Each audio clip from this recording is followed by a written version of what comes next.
Halo semuanya, perkenalkan saya Mareta Sinaga, mahasiswa keperawatan Universitas Pelita Harapan, mewakili grup FON 2 dalam pelaksanaan service learning. Di sini kami akan memberikan edukasi kesehatan bagi orang tua, guru dan juga masyarakat dalam memberikan pertolongan pertama bagi kecelakaan ringan yang terjadi pada anak-anak usia sekolah dalam kehidupan sehari-hari. Tujuan dilakukannya service learning ini adalah untuk memenuhi tugas kami dalam mata kuliah wawasan dunia Kristen 2 dan juga untuk mengedukasi kita semua bahwa pentingnya pertolongan pertama bagi kecelakaan ringan pada anak usia sekolah agar mengurangi akibat fatal yang bisa saja terjadi. Berikut adalah tim kami. Yang pertama, Michael Heschel Panggi sebagai ketua service learning kami.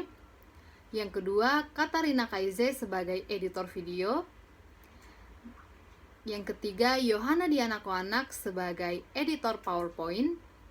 Dan saya sendiri, Mareta Sinaga, sebagai pemateri. Sebelum kita masuk ke dalam pembahasan kita perlu mengetahui topik bahasan penting yang akan kita bahas. Yang pertama, apa itu pertolongan pertama? Apa itu kecelakaan ringan anak? Apa itu keselamatan? Bagaimana cara menghindari kecelakaan ringan? Dan pertolongan pertama pada kecelakaan ringan pada anak. Pembahasan yang pertama adalah apa itu pertolongan pertama. Pertolongan pertama adalah pemberian pertolongan segera kepada penderita sakit atau cedera ataupun kecelakaan yang memerlukan penanganan medis dasar. Penolong yang dimaksud di sini adalah orang yang memiliki kemampuan dan terlatih dalam penanganan medis dasar.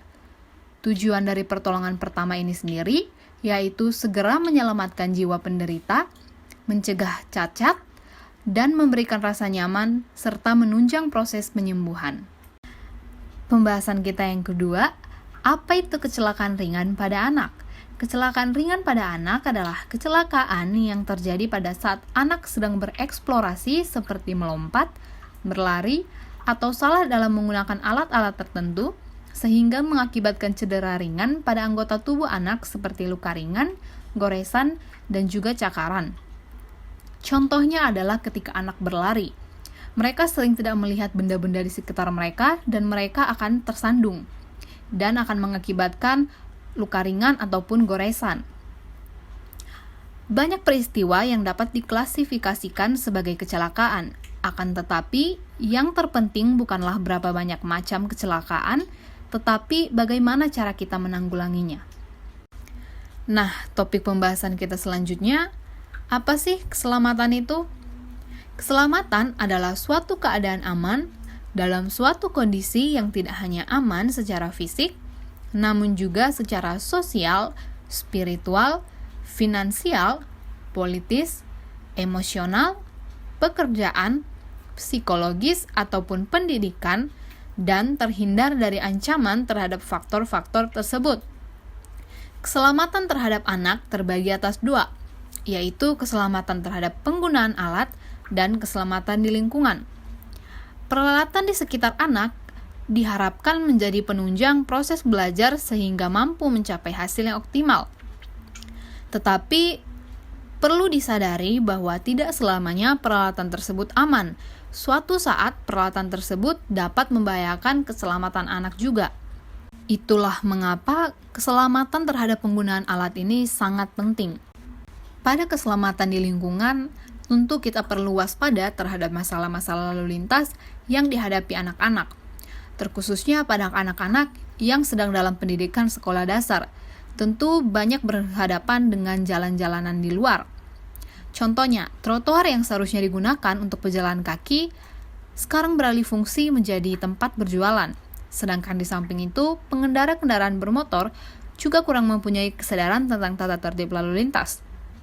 Di sini, materi-materi lokal perlu dikembangkan. Berdasarkan prinsip dan materi dari negara maju, materi tersebut perlu disesuaikan dan dikembangkan agar dapat mencerminkan kebutuhan masalah dan keadaan yang relevan pada anak-anak setempat. Berikut merupakan peran penting dari orang tua terkait keselamatan anak. Yang pertama, memberi pengertian kepada anak tentang cara penggunaan peralatan. Kedua, memberi pengertian tentang bahaya akibat dari kesalahan penggunaan peralatan tersebut. Mengenalkan rambu-rambu lalu lintas, menjelaskan tentang peran kepolisian sebagai pelayan masyarakat, mengenalkan siswa tentang lingkungan mereka, dan juga mengajarkan cara menyeberang jalan supaya aman. Secara umum, pertolongan pertama pada kecelakaan atau disingkat PPPK adalah upaya pertolongan dan perawatan sementara terhadap korban kecelakaan sebelum mendapatkan pertolongan yang lebih sempurna dari dokter atau para medis. Tujuannya adalah untuk menyelamatkan jiwa seseorang atau mencegah kematian, mencegah cacat yang lebih berat, mencegah infeksi, mempertahankan daya korban sampai datangnya pertolongan lebih lanjut, dan mengurangi rasa sakit serta rasa takut. Prinsip yang harus ditanamkan pada jiwa seseorang yang akan melakukan PPPK adalah jangan panik. Amati dan kumpulkan keterangan kejadian, perhatikan pernapasan korban dan berikan pertolongan bila perlu. Hentikan perdarahan bila ada, tenangkan korban dan hindarkan syok. Pertolongan dilakukan di tempat kejadian dan tidak tergesa-gesa memindahkan korban. Nah, berikut ini merupakan beberapa keadaan trauma dan cara penanganan cederanya yang perlu kita ketahui. Yang pertama adalah pingsan. Pingsan merupakan hilangnya kesadaran sementara karena otak kekurangan oksigen, lapar, terlalu banyak mengeluarkan tenaga, dehidrasi atau kekurangan cairan tubuh, hipoglikemia ataupun anemia. Salah satu gejalanya adalah anak tidak mau menyahut apabila dipanggil dan tidak ada reaksi terhadap rangsangan, misalnya dicubit ataupun digoyang-goyang. Pertolongan pertama yang dapat kita berikan adalah baringkan anak di tempat yang teduh dengan udara segar. Apabila anak mukanya merah, kepalanya ditinggikan, tetapi jika anak mukanya pucat, maka baringkan tanpa bantal. Hendaknya kepala dimiringkan dengan tujuan jika anak muntah, apa yang dimuntahkan mudah keluar dari mulut, dan lidahnya pun tidak terjatuh ke belakang agar pernafasannya tidak terhalang. Isi mulut harus dikeluarkan, seperti makanan, gigi palsu, ataupun bekas muntah. Pakaian anak yang menjepit harus dikendorkan, misalnya dasi, leher baju, kutang, ikat pinggang, dan lain-lain. Anak diselimuti agar tidak kedinginan. Jangan berikan makanan atau minuman pada anak yang pingsan.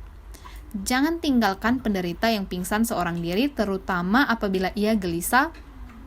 Perlu dijaga supaya tangan, kaki, atau kepalanya tidak terbentur pada benda-benda yang keras. Gerakan kaki dan tangannya jangan ditahan secara paksa.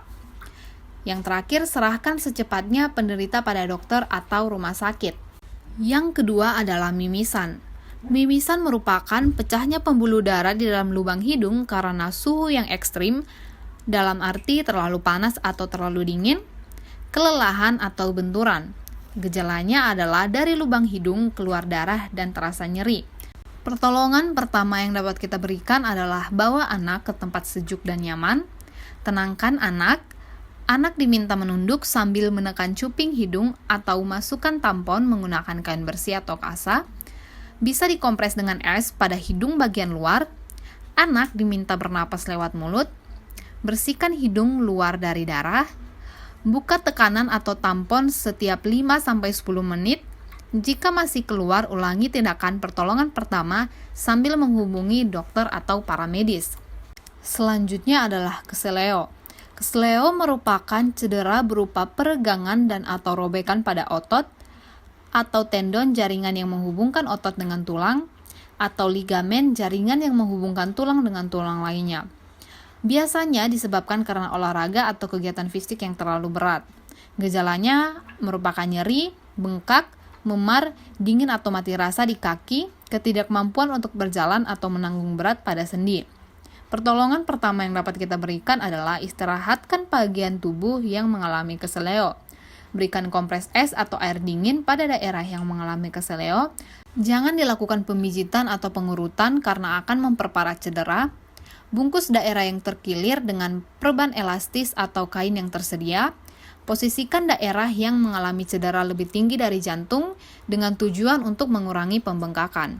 Luka bakar adalah luka yang terjadi akibat sentuhan tubuh dengan benda-benda yang menghasilkan panas seperti air panas, listrik atau zat-zat yang bersifat membakar.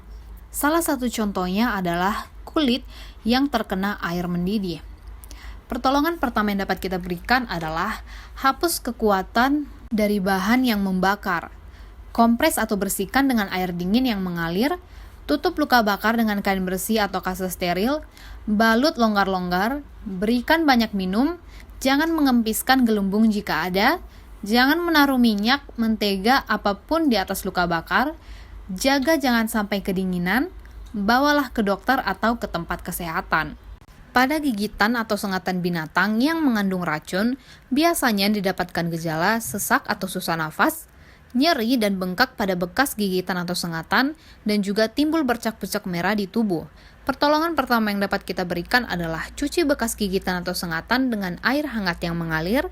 Jika terjadi perdarahan, ikat antara luka dan jantung. Penderita jangan banyak bergerak.